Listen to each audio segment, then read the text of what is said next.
In the spring of 1945, as Allied forces closed in on Berlin, a high-ranking German general made a decision that would baffle historians for the next 8 decades. He didn't surrender. He didn't flee to South America like so many of his colleagues. He simply vanished without a trace, taking with him military secrets that could have changed our understanding of the final days of World War II. For 80 years, his disappearance remained one of history's most perplexing mysteries. That is until a routine wildlife survey in the Bavarian forest led to a discovery so extraordinary that it would rewrite everything we thought we knew about the war's end. What that survey team found hidden beneath decades of forest growth wasn't just a bunker. It was a time capsule containing documents, maps, and evidence of a secret operation so classified that even today, government officials are reluctant to discuss its full implications. The story you're about to hear involves coded messages, underground networks, and a conspiracy that reaches into the highest levels of wartime command. But most shocking of all, the general's final recorded words suggest he knew something about the war's outcome that no one else did. Something that made him believe disappearing was his only option. October 15th, 1944. General Friedrich Wilhelm von Steinberg stood at the window of his command post in the Bavarian Alps, watching snow fall on the mountains he'd called home for most of his military career. At 52 years old, he was one of Germany's most decorated officers, a brilliant tactician who had earned respect even from his enemies. His strategic mind had helped plan some of the Wehrmacht, his most successful early campaigns. But now, as autumn turned to winter, even von Steinberg could see the writing on the wall. The general wasn't your typical Nazi officer. Born into a Prussian military family, he'd joined the army long before Hitler's rise to power. His loyalty was to Germany, not to the party, a distinction that would prove crucial in the months to come. Unlike many of his contemporaries, von Steinberg kept detailed personal journals documenting not just military operations, but his growing concerns about the direction of the war and the regime he served. Those journals, discovered decades later, reveal a man increasingly troubled by what he witnessed. Entry after entry describes his horror at reports filtering back from the Eastern Front, his disgust with SS operations, and his growing belief that Germany's leadership had lost all connection to reality. But von Steinberg was also a pragmatist. He understood that speaking out meant certain death, so he kept his thoughts private while continuing to serve with distinction. By early 1945, von Steinberg had been reassigned to oversee defensive preparations in the Bavarian forest region. Officially, his mission was to coordinate with local commanders to prepare for the inevitable Allied advance. Unofficially, he was beginning to plan something far more complex. Intelligence reports from that period show increased radio traffic in his sector, coded transmissions that didn't match any known German military protocols. Something was happening in those mountains, something that wouldn't appear in any official war records. The first clue that von Steinberg was planning his disappearance came from his aide-de-camp, Lieutenant Klaus Hoffmann. Years later, Hoffmann would tell Allied interrogators about the general's increasingly secretive behavior in the final weeks of the war. Private meetings with unknown civilians, trips into the forest that lasted for days, and most puzzling of all, requisitions for construction materials that seemed to have no military purpose. Hoffmann described finding his commander one morning in March 1945, hunched over topographical maps of the local area. The maps were covered in markings, elevation calculations, and what appeared to be architectural sketches. When Hoffmann asked about them, von Steinberg simply smiled and said he was preparing for the future. At the time, the lieutenant assumed his general was planning defensive positions. He had no idea he was witnessing the birth of one of history's most elaborate disappearances. The construction project began in secret sometime in February 1945. Using a carefully selected crew of engineers and laborers, von Steinberg oversaw the excavation of what would become his hidden bunker. The location was perfect, a remote valley deep in the Bavarian forest, accessible only by a network of hunting trails that few people knew existed. The site was hidden by dense tree cover and positioned in such a way that it would be invisible to aerial reconnaissance. But this wasn't just any bunker. The facility von Steinberg had constructed was a marvel of engineering, designed not for temporary shelter, but for long-term survival. The main chamber was reinforced with steel and concrete, equipped with its own ventilation system, water supply, and enough storage space for months of provisions. Adjacent rooms housed a communication center, a library, and what appeared to be a workshop equipped with precision instruments. The most intriguing aspect of the bunker was its communication capabilities. Allied intelligence would later discover that von Steinberg had somehow acquired radio equipment far more advanced than standard military issue. The transmitter was capable of reaching locations across Europe and beyond, suggesting that the general's plans extended far beyond simply hiding from the advancing Allies. Construction was completed in record time, with the final touches added in early April 1945. By then, American forces were already crossing the Rhine, and Soviet troops were approaching Berlin. Germany's defeat was no longer a question of if, but when. Yet, von Steinberg seemed oddly calm about the situation, as if he knew something others didn't. The general's behavior in those final weeks became increasingly erratic. He began dismissing staff, sending loyal officers away on fabricated missions, and systematically reducing the number of people who knew his whereabouts. Those who remained described a man who seemed to be preparing for a journey, though none could say where he might be going. Lieutenant Hoffmann's final conversation with his commander took place on April 20th, 1945, Hitler's birthday. The irony wasn't lost on von Steinberg, who had grown to despise the man whose orders he'd been following for years. The general handed Hoffmann a sealed envelope with instructions not to open it until May 1st. Inside was a letter that would later become one of the key pieces of evidence in understanding von Steinberg's disappearance. The letter was brief but cryptic. Von Steinberg wrote that he could no longer serve a cause he didn't believe in, but neither could he surrender to forces that might use him for propaganda purposes. He spoke of a third option, a path that would allow him to serve his true country while avoiding the fate that awaited so many of his colleagues. The letter ended with a promise that someday when the time was right, the truth would be revealed. On the morning of April 25th, 1945, General Friedrich Wilhelm von Steinberg left his command post for what would be the last time. He told his remaining staff that he was conducting a final inspection of defensive positions and would return by evening. He never did. When search parties were sent out the following day, they found no trace of the general or the vehicle he'd been driving. The official report filed by German command stated that General von Steinberg was missing in action, presumed killed in combat with advancing Allied forces. No body was ever found, no witnesses came forward, and no evidence of his fate was discovered. As far as the military bureaucracy was concerned, he had simply vanished into the chaos of Germany's final defeat. But von Steinberg hadn't vanished at all. He had simply activated the most carefully planned disappearance in military history. While Allied and German forces battled across the German countryside, the general was settling into his hidden bunker, beginning a secret existence that would last for years. He had enough supplies to survive for months. And more importantly, he had a plan for what would come next. The bunker's communication equipment allowed von Steinberg to monitor the war's progress from his hidden refuge. He listened as Berlin fell, as Hitler died in his own bunker, and as Germany formally surrendered. But instead of emerging to face whatever justice awaited former Wehrmacht officers, the general remained hidden, waiting for reasons that wouldn't become clear for decades. Allied intelligence services eventually became aware of von Steinberg's disappearance. But with thousands of German military personnel unaccounted for in the war's aftermath, one missing general wasn't a high priority. Some investigators theorized that he'd fled to South America like other Nazi officials. Others assumed he'd been killed in the final battles, and his body never recovered. None suspected that he was living just miles from where he'd last been seen, hidden beneath the forest floor. The search for von Steinberg continued sporadically throughout the late 940 seconds and early 950 seconds.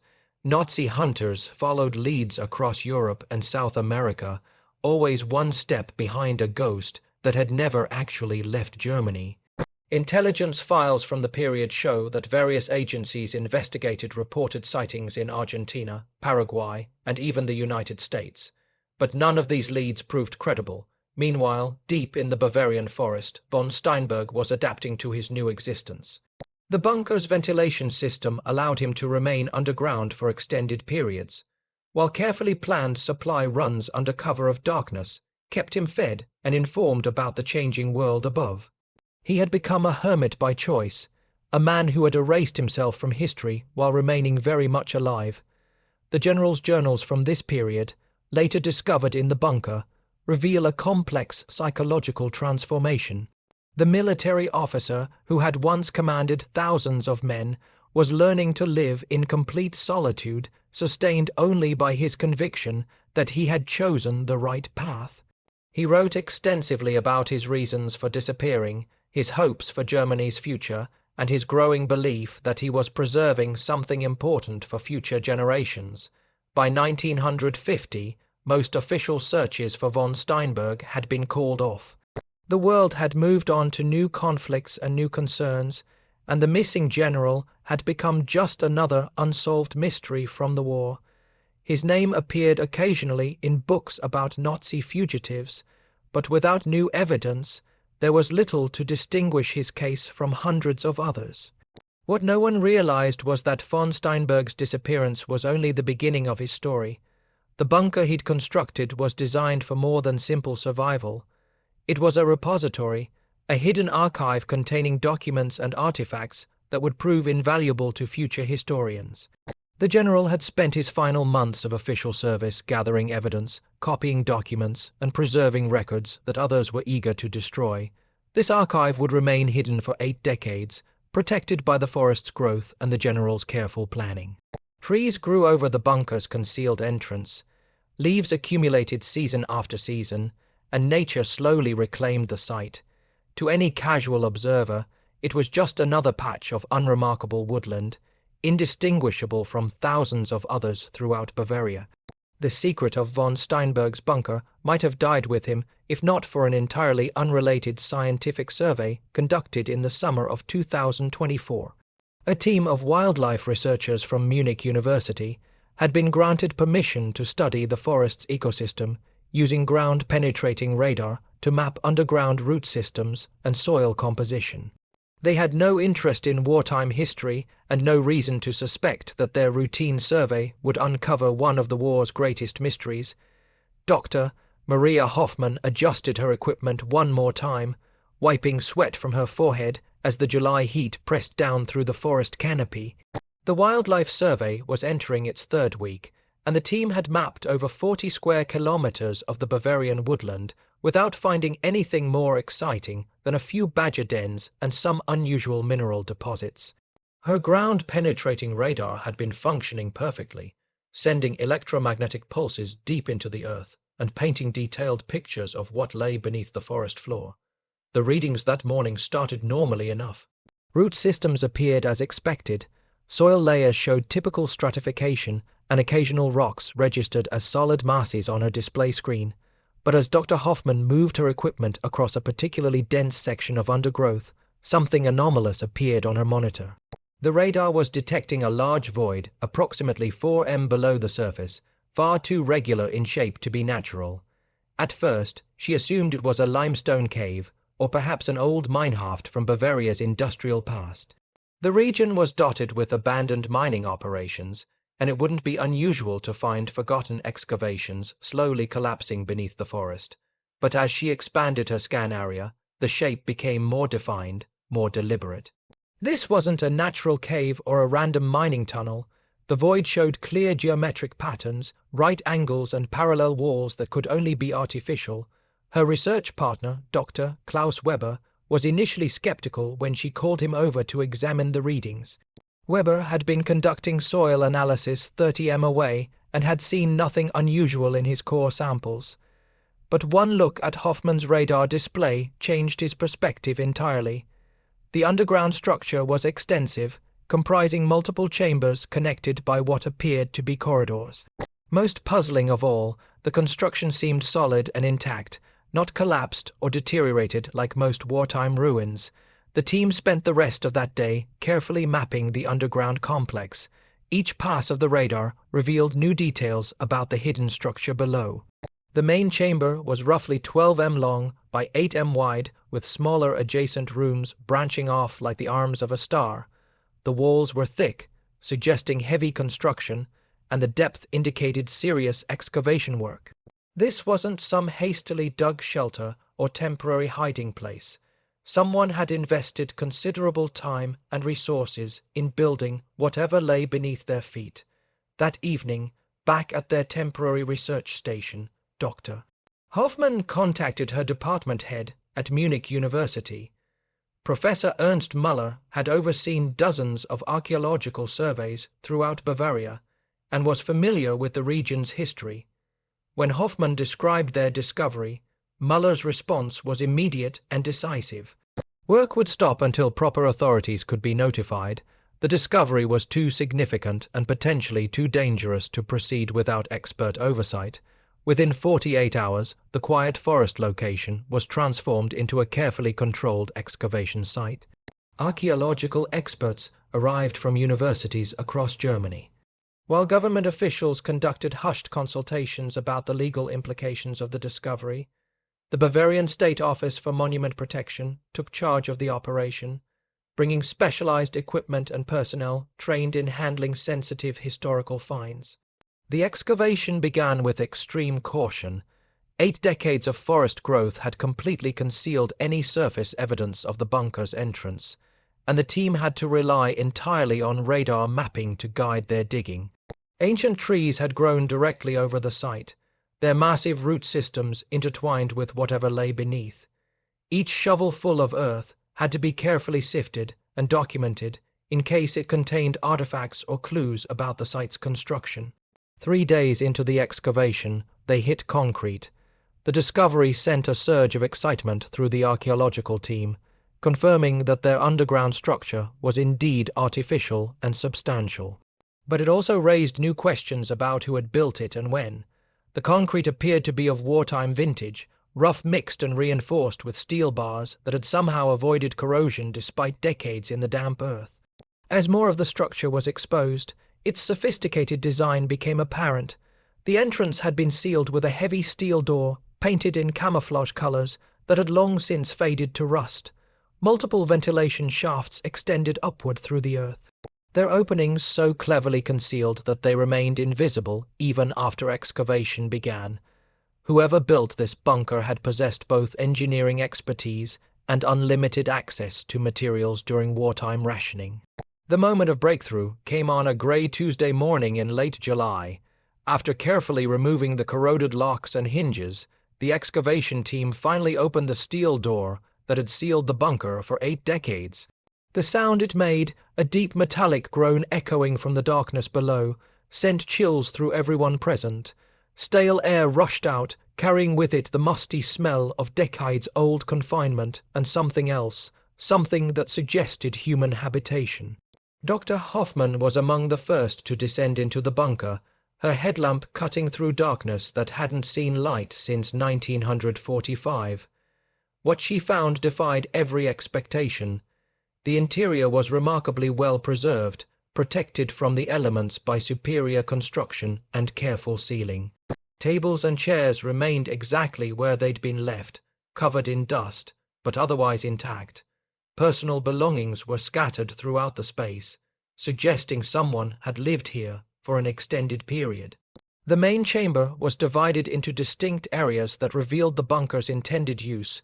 One corner housed a sophisticated radio setup with equipment that looked far more advanced than standard wartime military communications.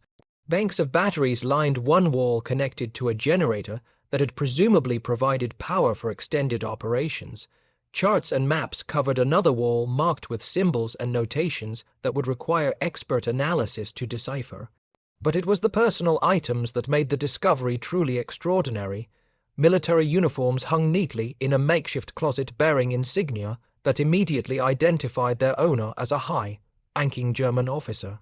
Personal photographs showed a distinguished-looking man in Wehrmacht uniform, often pictured with other officers, whose faces would be familiar to any student of World War II history. Most significantly, a nameplate on the desk identified the bunker's occupant, General Friedrich Wilhelm von Steinberg. The discovery of von Steinberg's identity sent shock waves through the historical community.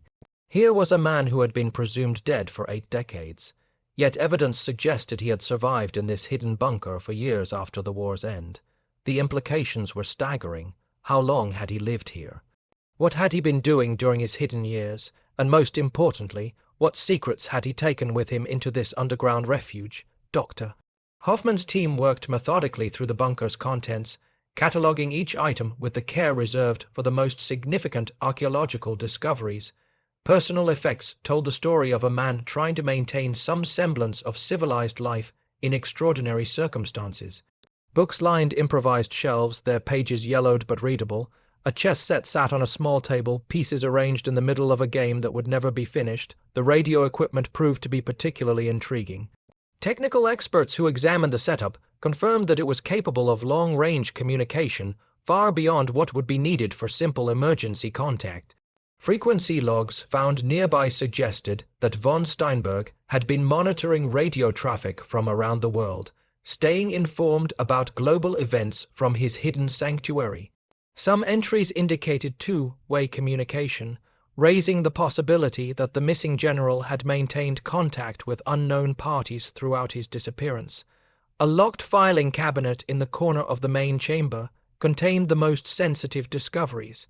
Inside were hundreds of documents, many bearing official Wehrmacht seals and classification stamps. Military orders, intelligence reports, and correspondence between high-ranking German officials painted a picture of the war's final months that differed significantly from accepted historical accounts. Von Steinberg had apparently been collecting and preserving evidence that others wanted destroyed. Among the most shocking discoveries were detailed reports about secret weapons programs, evacuation plans for Nazi leadership, and correspondence discussing post-war strategies. Some documents bore signatures of officials who had supposedly died in the war's final days, suggesting that survival and escape plans were far more extensive than previously known. Von Steinberg had been at the center of information networks that extended far beyond his official military position. Personal journals found throughout the bunker provided insight into the general's mindset during his hidden years. Early entries described his relief at escaping what he saw as an impossible situation, unable to surrender with honor, but unwilling to face certain execution for his knowledge of classified operations. Later entries revealed growing isolation and despair as the reality of his self-imposed exile took its psychological toll. The journals also contained detailed descriptions of supply networks that had sustained von Steinberg during his underground existence. Local civilians, apparently sympathetic to his situation, had provided food and essential supplies in exchange for gold and other valuables he'd accumulated during his military service. These networks had operated for years after the war, suggesting a level of organization and loyalty that historians had never suspected. One of the most disturbing discoveries was a series of maps marking locations throughout Bavaria and Austria, annotated with dates and cryptic symbols. These appeared to document other hidden sites, possibly additional bunkers or supply caches established as part of a broader survival network. If von Steinberg's operation was part of a larger system, the implications for post-war European history would be profound. The final entries in von Steinberg's journals dated in the early 950 seconds revealed a man increasingly consumed by paranoia and regret. He wrote of hearing voices in the forest above, of imagined pursuit by Allied investigators, and of growing certainty that his isolation would be permanent. The entries became increasingly erratic and difficult to read, suggesting mental deterioration brought on by years of solitude and stress. Physical evidence throughout the bunker supported the journal timeline. Food stores had been systematically depleted over several years, while personal items showed the wear of extended use. Most tellingly, a calendar on the wall had been meticulously maintained through 952, with daily marks indicating von Steinberg's careful attention to the passage of time during his hidden years. The discovery of human remains in a sealed chamber at the bunker's rear provided the final piece of the puzzle. Forensic analysis would later confirm that the bones belonged to a male of appropriate age and billed to be von Steinberg himself. The general had died alone in his underground refuge, taking his secrets with him, but leaving behind evidence that would reshape understanding of the war's aftermath. News of the bunker's discovery spread quickly through academic and government circles, but public disclosure was carefully managed. The sensitive nature of the documents found inside required extensive review by intelligence services from multiple countries. Many of the papers contained information that remained classified even 8 decades after the war's end, involving operations and individuals whose activities had never been publicly acknowledged. International teams of historians and intelligence analysts descended on the site, working to authenticate and interpret the massive document cache von Steinberg had preserved. Each file told part of a larger story about the war's final months and the complex networks that had operated behind the scenes of official military operations. The implications extended far beyond one missing general, touching on fundamental questions about how the war had really ended and who had been involved in its conclusion. The bunker itself became a focal point for broader questions about post-war justice and accountability. Von Steinberg's survival raised uncomfortable questions about other missing persons from the Nazi regime and whether the accepted narratives about their fates were as complete as historians had believed. The forensic team that examined von Steinberg's remains made discoveries that challenged everything they thought they knew about his final years. Carbon dating of artifacts found with the body suggested he had survived in the bunker until at least 1954, nearly a decade after his disappearance. But more puzzling were the medical supplies and prescription bottles scattered around his makeshift living quarters. The medications were for conditions that typically affected much older individuals, suggesting von Steinberg had lived far longer than anyone imagined possible. Dr. Heinrich Weiss, the forensic pathologist assigned to examine the remains, found evidence of multiple healed fractures and signs of malnutrition that painted a grim picture of the general's final years. The bones showed stress patterns consistent with prolonged confinement and limited physical activity. Most disturbing were marks on several ribs that appeared to be self-inflicted, possibly indicating desperate attempts at self-surgery when medical help was unavailable. The discovery of a primitive medical station in one corner of the bunker supported this theory. Surgical instruments, bandages, and even a cracked mirror, positioned for self-examination, told the story of a man forced to treat his own ailments with whatever resources he could gather.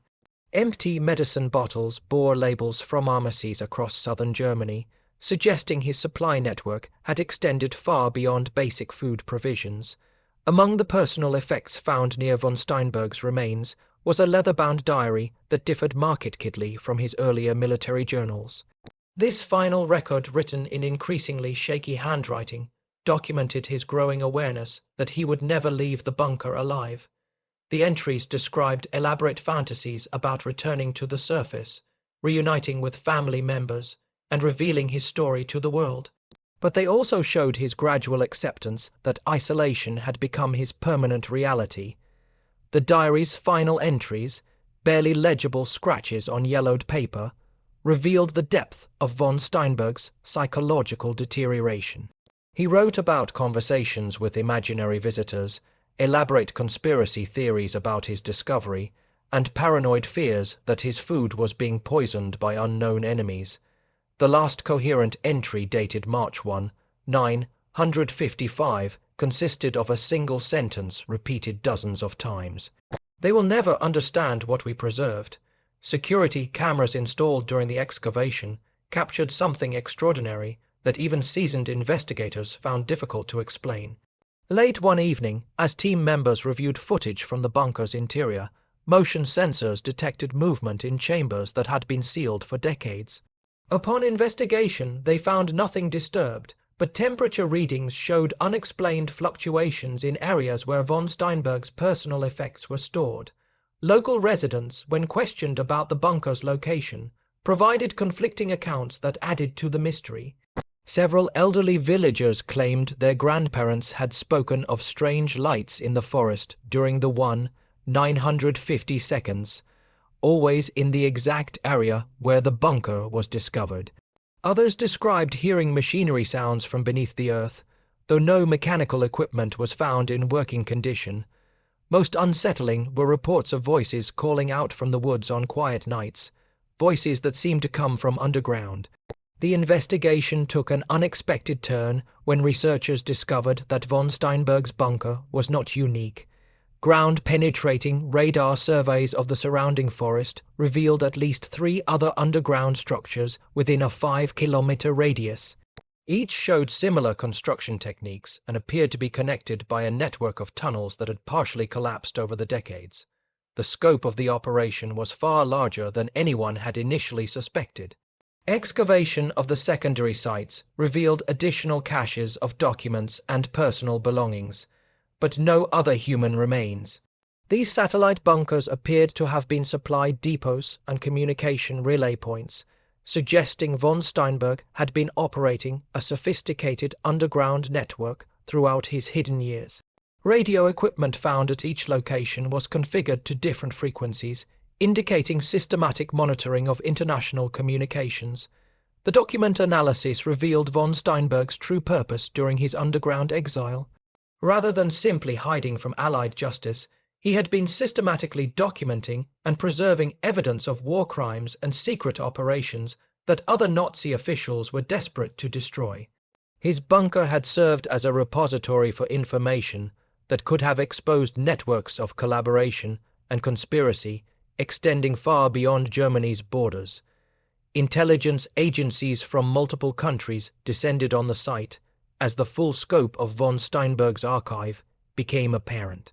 Files contained detailed records of financial transactions, escape routes, and post-war identities provided to fleeing Nazi officials. Some documents implicated individuals who had gone on to prominent careers in post-war Europe and America, creating a diplomatic crisis that governments were still working to resolve.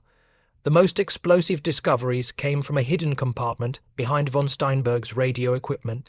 Inside were photographs, correspondence, and financial records documenting a vast network of Swiss bank accounts, South American properties, and false identity papers. The general had not only preserved evidence of war crimes, but had also maintained detailed records of the financial infrastructure that enabled Nazi officials to escape justice and rebuild their lives in exile. Among these files were letters from individuals who had supposedly died in the war's final days, written years after their presumed deaths from comfortable exile in Argentina and Paraguay.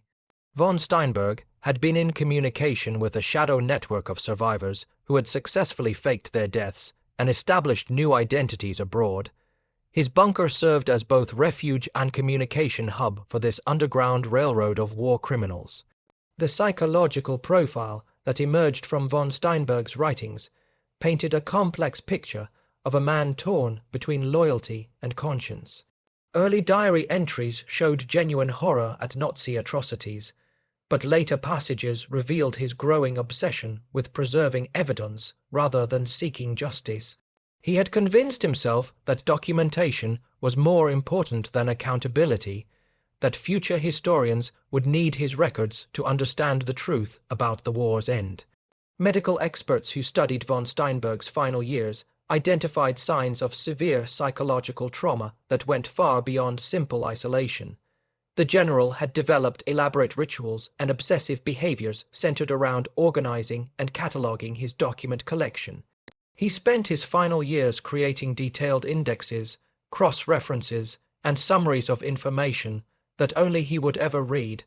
The work had become his entire existence, a desperate attempt to maintain purpose in a life stripped of all normal human contact. The bunker's ventilation system, when fully examined, revealed another layer of von Steinberg's paranoia and ingenuity. Multiple air shafts had been equipped with primitive but effective filtering systems designed to protect against chemical weapons. Emergency seals could isolate the bunker completely, allowing survival for weeks without outside air, The general had prepared for siege conditions that never materialized, leaving him trapped by his own defensive preparations. Food storage areas throughout the complex showed evidence of careful rationing and preservation techniques that had sustained von Steinberg for nearly a decade. He had become expert at extending supplies, growing small quantities of vegetables in improvised planters, and even distilling alcohol from fermented organic matter. The skills that had made him an effective military commander had been adapted for solitary survival in conditions he could never have imagined during his years of service. The communication logs found throughout the bunker revealed the extent of von Steinberg's ongoing contact with the outside world during his hidden years.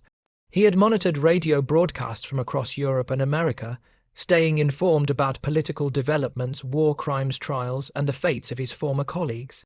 Some entries suggested he had even attempted to influence events through anonymous tips to journalists and investigators, though none of these communications were ever traced back to their source.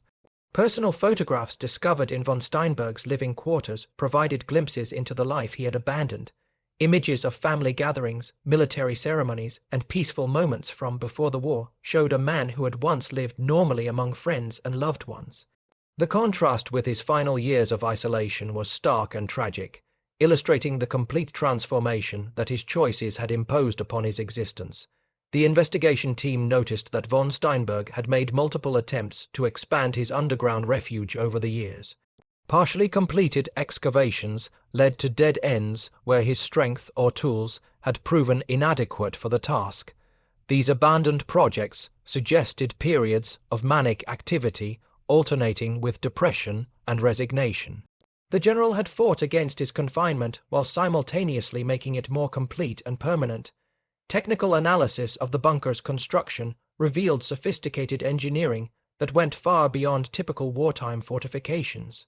Drainage systems prevented flooding during heavy rains.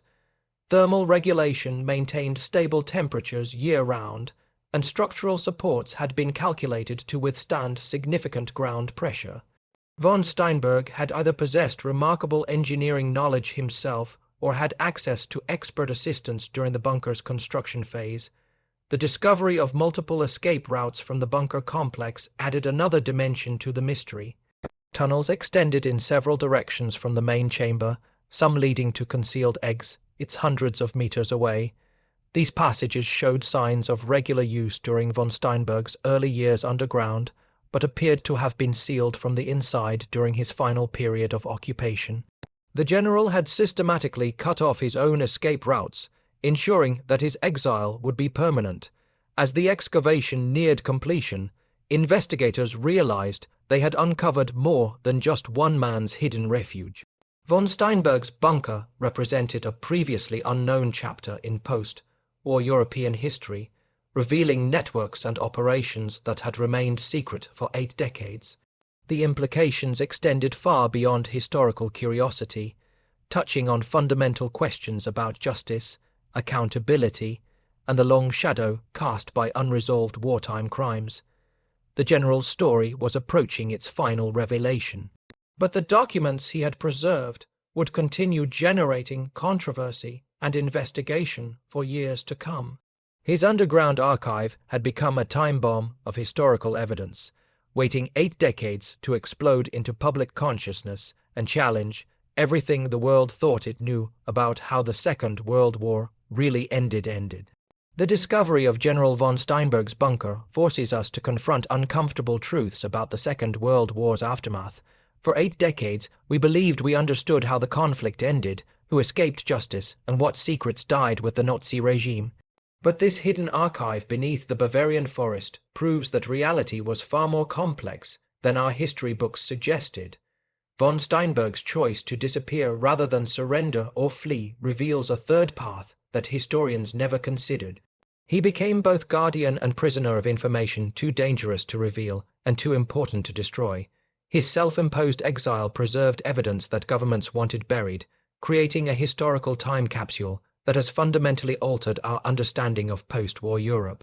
The general's tragic end reminds us that some secrets carry too heavy a price for those who keep them. His isolation and gradual psychological deterioration show the human cost of preserving truth in a world that wasn't ready to hear it. Yet his sacrifice has given future generations access to information that might otherwise have been lost forever.